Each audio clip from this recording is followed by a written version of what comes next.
நீங்கள் பார்த்துக் கொண்டிருப்பது உங்கள் விஜய். நான் வீட்டில் பெரிய பொண்ணு. ஸோ என்னோட மாமா குழந்தைங்க ரொம்ப சின்ன, நான் வந்து 6th 7th படிக்கும் போதே மாமா குழந்தைங்க 1 வயசு குழந்தைங்களாம் தூங்க வச்சிருக்கேன் மடியில் படுத்து. ரொம்ப ஆசையாக இருக்கும். பச்சை நம்ம மாமா குழந்தை இவ்வளோ ஆசைக்கு நம்ம குழந்தை கட்டி பிடிச்சி தூங்கணுமே. அப்படி இப்போ பார்த்தீங்கன்னா நானும் என் பையனை கட்டி பிடிச்சி தான் தூங்குவோம். என் ஹஸ்பண்ட் கட்டில் ஒரு மூலையில் கிடப்பாரு, நானும் என் பையனை அப்படியே கட்டி பிடிச்சி தான் தூங்குவேன். 2.5 வயசு தான் ஆகுது, அப்படி இருக்கவும் பிடிச்சி தான் தூங்குவோம். அந்த ஆசை எனக்கு அப்போலேருந்தே, நான் 6th 7th படிக்கும் போதுலேருந்தே. ஜெனியூன். சின்ன வயசுலேருந்தே குழந்தைங்களை தூக்கி வச்சு விளையாடி அத்தை பொண்ணு, மாமா பொண்ணு, சித்தப்பா பொண்ணு, ஸோ நமக்கு ஒன்று ஒரு பிள்ளை வரணும். ஹானஸ்ட். எஸ். ஃபர்ஸ்ட் அது எனக்கு பொம்மை, எனக்கு கிடைக்க போகிற ஒரு பொம்மை அது. பொம்மை. ஆமாம், உண்மையாக அது கூட விளையாடணும், அது கூட சண்டை போடணும். அதாவது நிச்சயத்தை ஆன உடனே ஹஸ்பண்ட் கிட்ட நான் ஃபஸ்ட்டு பேசும்போதே நமக்கு உடனே குழந்தை பிறந்தணும். அவர் பேச விடலை, நான் உடனே குழந்தை பிறந்தணும், தள்ளிலாம் போட்டுறவே கூடாது அப்படின்னு ஃபஸ்ட்டே சொல்லிட்டேன் எனக்கு நிச்சயத்தானம்.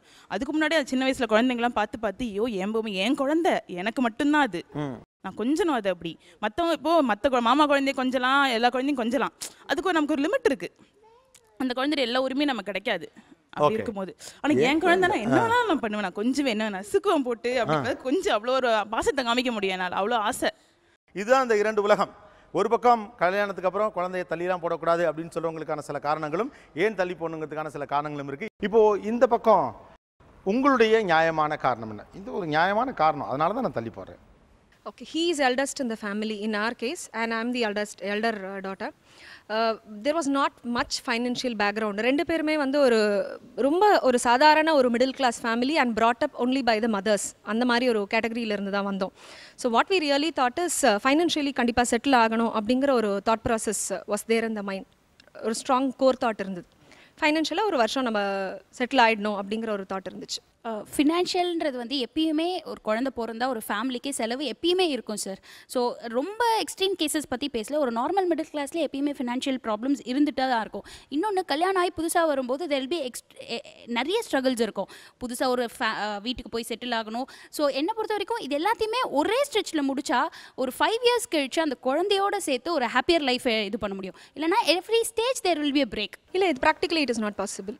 வை இஸ் இட் நாட் பாசிபிள்? ஏன்னா எனக்கு வந்து கல்யாணம் 23 வயசுல சார், எனக்கு 25 வயசு ஆகுது, ஒரு பையன் இருக்கான். We have a own house, லோன்ல தான் இருக்கு, ஆனால் we have a own house, we have a car and we have a extra land. எல்லாமே நானும் என் ஹஸ்பண்டும் மட்டும்தான் வாங்கினது. எங்களோட சம்பளம். கூட படித்த பசங்கள்லாம் காலேஜ் ஃபஸ்ட்டு வந்த பொண்ணு கல்யாணம் ஆன உடனே ஃபஸ்ட்டு மந்த் ப்ரெக்னென்ட் ஆகி 12th மந்த்தில் இருந்தாலும் இப்போ வீட்டில் இருக்கா. She don't even know like அந்த official office life carry on பண்ணலை. நான் ஏதாவது ஒரு இந்த போஸ்டிங்கில் நான் இருக்கேன் அப்படின்னா காலேஜ் ஃபஸ்ட்டு வந்த பொண்ணு என்ன கேட்பா, அது அப்படின்னா என்னடி போஸ்ட்டு, ஆப்ஸ் மேனேஜர் நான் என்னடி பண்ணுறேன். ஐ ஃபீல் பேட் தட் என் கூட காலேஜில் யூஜி அண்ட் பிஜி படித்த ஒரு பொண்ணு வந்து husband is working in US software லைனில். அவள் வீட்டில் எப்போ கேட்டால் ஒரு நிமிஷம் இருடி, அதாவது இதை நிறுத்திட்டு வந்துடுறேன், இருடி இதை whenever we are engaging in a phone call, no, she'll only be tied up only in the household activities. So எனக்கு வந்து அது ரொம்ப வித்தியாசமாக இருக்கு. இது உனக்கு புரியலையான என்னோட சகவாசியாக வந்த ஒரு பொண்ணுக்கு இன்னைக்கு ஒரு கெரியர் லைஃப்பில் இருக்கிற ஒரு சின்ன சின்ன விஷயங்கள் கூட தெரியாமல் போச்சு. ஏன்னா அவள் வந்து she's been locked inside the family setup. இப்போ நீங்கள் சைல்டை போஸ்ட்போன் பண்ணதுனால பல விஷயங்கள் கற்றுக்கிட்டீங்களா, இல்லை அவங்க சைல்டு ஏர்லியாக பெற்றுக்கிட்டதுனால அவங்களுக்கு தெரியலன்றீங்களா? It is a question of contentment, satisfaction. அவங்க வந்து ஒரு 1 year நான் என் சைல்டை பார்த்துக்கணுன்னு ப்ரொஃபஷனையோ அவங்க எஜுகேஷனையோ போஸ்ட்போன் பண்ணுறதை வந்து you can't tell she is not good enough. எனக்கு ரொம்ப ஆச்சரியமாக இருக்குது. நீங்கள் ஒரு 3 bedroom ஹவுஸ் வாங்குறீங்க, ஓகே, அடுத்து உங்களுக்கு ஒரு பீச் ஹவுஸ் வாங்கணும்னு தோணலையா? அதுக்கு என்ன ஒரு 2 years மறுபடியும் போஸ்ட்போன் பண்ணுவீங்களா? After a beach house you want a house in Kodaikanal, again another 3 years you will postpone. See, I am talking about this is endless settlement. இது பேசிக்கான ஒரு செட்டில்மெண்ட் அப்படிங்கிற விஷயங்கள் எங்கள் ரெண்டு பேர் சைட்லேயும் சொந்த வீடு இல்லை. அதை நான் சொல்லிட்டேன் என்ன ஃபர்ஸ்ட் பாயிண்ட். அப்போ எங்கள் மனசில் என்ன இருந்தது, ஒரு சொந்த வீடுங்கிறத நம்ம செட்டில் பண்ணிக்கணும் அப்படிங்கிற அந்த ஒரு விஷயம் இருந்தது. It is not what you are talking about is luxury and developing your desires. அந்த விஷயத்துக்கு நாங்கள் போகவே இல்லை.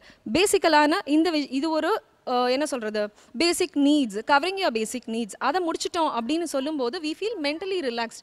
இப்போ நாங்கள் குழந்தையோட சந்தோஷமாக இல்லையா, 1 வருஷம் இல்லை 1.5 வருஷம் தள்ளி போடும்போது அவங்க சொன்ன எல்லா தாய்மை, என்ன சொல்கிறது, எல்லா அன்பு பொழிவு எல்லாமே நடக்கிறது நம்மளுக்குள்ளேயும். இல்லை சார், லைஃபுக்கு ஒரு ஸ்டார்ட் அப் பேக் தேவைன்னு யார் நியமனம் பண்ணது? வாழ்க்கைக்கு ஒரு ஸ்டார்ட் அப் பேக் வேணுமா? You need a house, you need an LED TV, you need minimum a fridge, you need a car. I say yes. You need a house to stay in Madras. Yes, car வேண்டாம், ஆனால் at least loan இல்லாத ஒரு வீடும் loan இல்லாத ஒரு பைக்கும் ஒரு middle class தம்பதியினருக்கு மனசளவில் சந்தோஷமான விஷயம். டாக்டர் அதெல்லாம் தேவையில்லை. டு ஸ்டார்ட் அப் வாழ்க்கையை தொடங்குறது இதெல்லாம் தான் உங்களுக்கு வேணுமான்னு கேக்குறாங்க. கண்டிப்பா ஒரு வாடகை வீடு போதுமே.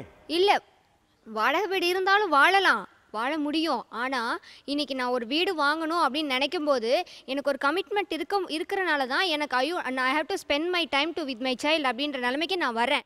அதுக்காண்டி தான் நாங்கள் என்ன நினச்சோன்னா, ஓகே நமக்குன்னு தங்குறதுக்கு ஒரு இடம், நம்ம இடத்துல நம்ம வந்து நம்ம லைஃப்பை ஸ்டார்ட் பண்ணலாம் அப்படின்ற மென்டாலிட்டிக்கு நாங்கள் வந்தோம். நிலம், இடம் இதெல்லாம் பர்சனல் ஆம்பிஷன்ஸ். வயசு வெயிட் பண்ணுமா சார்? இதுக்காக வயசு வெயிட் பண்ணுமா? வயசு வெயிட் பண்ணாது சார். வயசு வெயிட் பண்ணாது, அஃப்கோர்ஸ் நான் ஒத்துக்கிறேன். என் ஹஸ்பண்டுக்கும் என்னை விட வந்து 7 years மூத்தவங்க. ஸோ தட் அப்போ அவருக்கு 30 இருந்தார். அவர் டாக்டர் அட்வைஸ் பண்ணனால வி கோ வித் சைல்டு.